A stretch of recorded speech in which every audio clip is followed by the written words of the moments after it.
Neptown Tuner here. Don't forget to hit that thumbs up and subscribe. I'm going to show you how I'm going to install this engine quickly and efficiently in a gravel driveway. Check it out.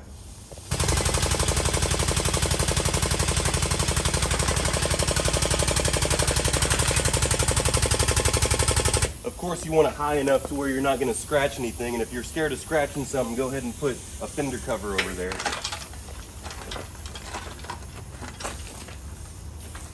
I'm going to take my wiring harness here, and I'm going to tuck it down in here, just like so.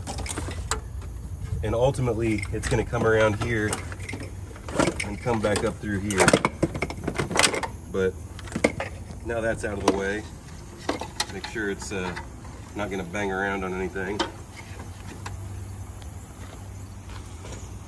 Looks like I'm high enough. My apprentice put this load leveler on backwards, so I'm going to try to see if I can make it work.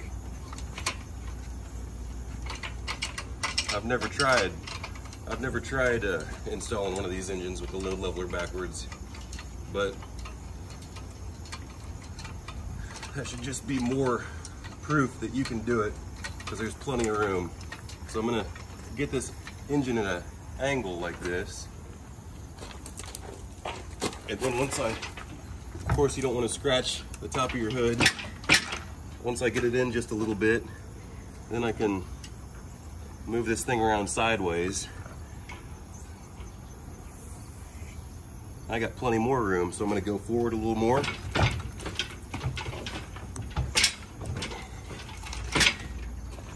Now,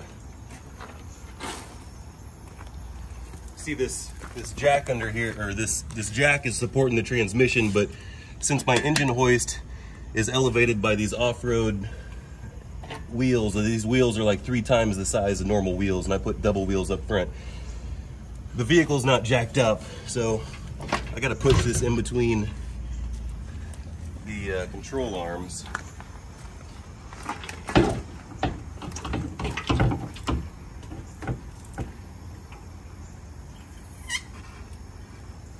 Now this turbo snout usually fits in here real well, but if you're trying to be extra careful, you could probably take this panel and this air dam out.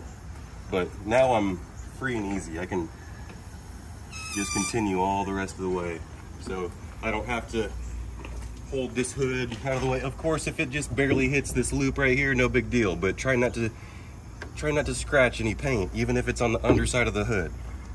So now I can put it like this. And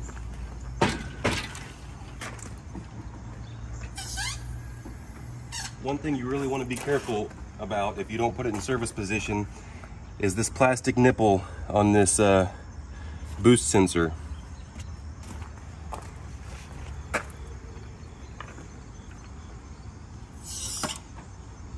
Now I've got this snout right here on the flex plate, and sometimes you might need to grab a pry bar, but also sometimes you can just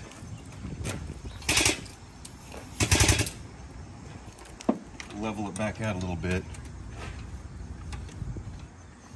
Maybe jack up the transmission just a little bit more. And now I got plenty of room. So you can just move things around just a little bit. Now I want to make sure that this right here, this wiring harness and this AC line is out of the way, because you don't want to crimp anything up in there. So I'm going to drop it some more now. Now it's really pretty close. The idea is to get the flex plate to line up with that stud of the torque converter. So go a little bit more. And there we go. Now I'm going to level it out even more. This thing is backwards, so it's tripping me out a little bit. It's normally in the front.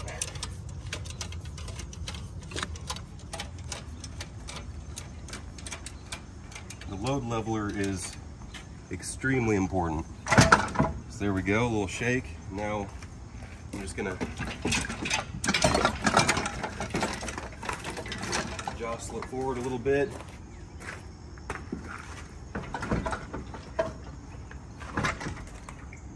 Don't be silly. Of course it's more challenging in the gravel. Lower the jack a little bit.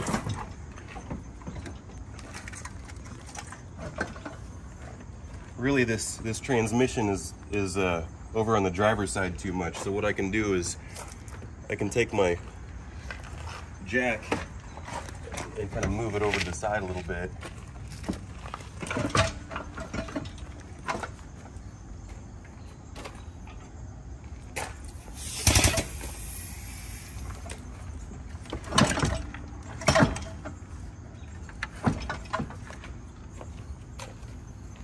Come over here. I've got this engine mount over here, and there's this heat wrap, catalytic converter, all this stuff. You need to make sure that this stuff is out of your way and that this little heat flap for the wrap that covers your engine mount isn't in your way.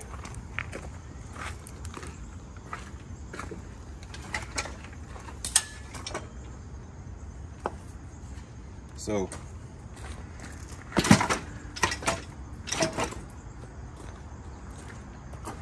it's coming to my attention that I really should have flipped this around the other way.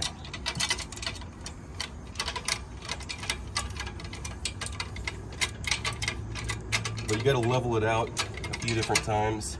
I'm really pretty close here.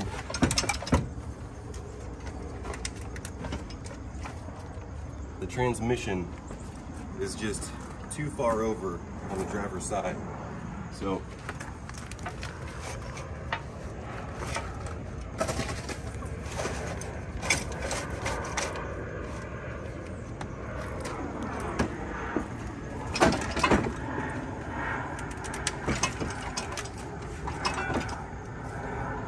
alright, now I'm going to grab one of my longest bolts here. What I really like is whenever I can get these dowel pins lined up perfectly and the transmission and the engine sitting together. But since I'm trying to do this in the gravel, I'm not really able to move the transmission around like I normally am with the jack from the bottom. So I'm gonna toss this really long bolt in right here, and I'm just gonna try to get it started. So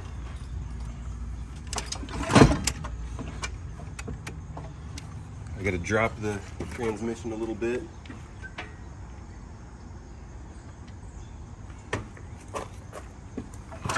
There we go, see that?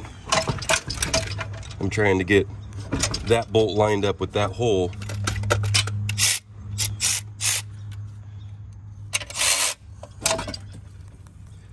Now this is where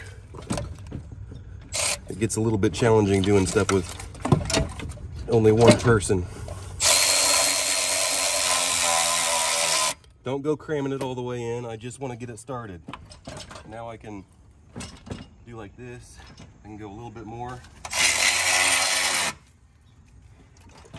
Right there, see that? So since the dowel pin snapped all the way in, that means I could screw this bolt all the way in. Now, I'll go ahead and put one more bolt in, and that's gonna be this long one on the top here.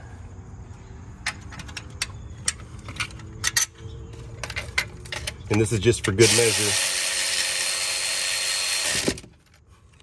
Now what I like to do is, I like to drop the engine hoist, and I like to keep the transmission jack underneath it so that the weight of the engine is pushed down. I just happen to know that it's all fully seated all the way around. If you'll notice, the mating of the engine and the transmission is flush all the way around, so I can proceed with putting all my bolts in because the dowel pins line everything up perfectly.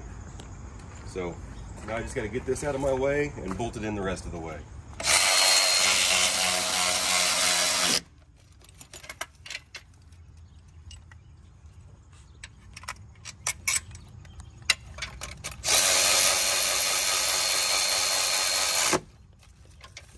This is just my quarter drive extended neck ratchet, and I have the best tool you could possibly buy for it, which is this miniature step up, not step, I wanted to say step down, but you can go back over all these and do the final torque when you're done. This one right here is for the starter, and chances are you're probably gonna have to get underneath there and push the starter in and start the bottom bolt before you can get the top bolt started. Another difficult part of the job is putting this power steering pump in. Well, if you have it in service position, you have a lot more room, but you see how this bracket, there's spots that you have to put the bolts through this pulley and then screw them into here. Well, before I made my special socket, I did have a stubby VIM and then a stubby extension, but I went ahead and got this bit and I welded it to this socket, and then I ground in here to where sometimes I can put a 10mm wrench on the end of it as well.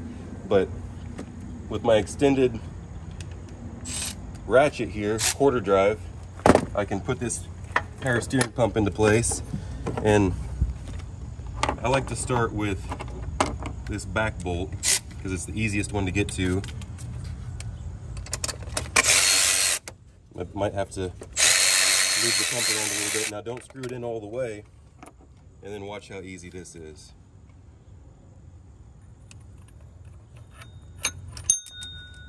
See how easy that was?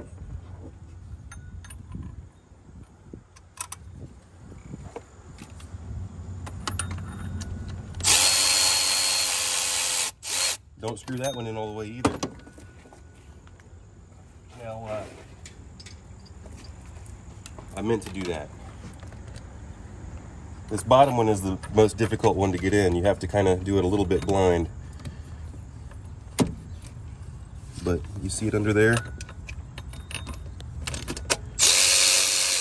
Now, I had to position it. Now I can go in and tighten it back down just like that. Tighten this one back down just like that. And then this one. Nice. All right.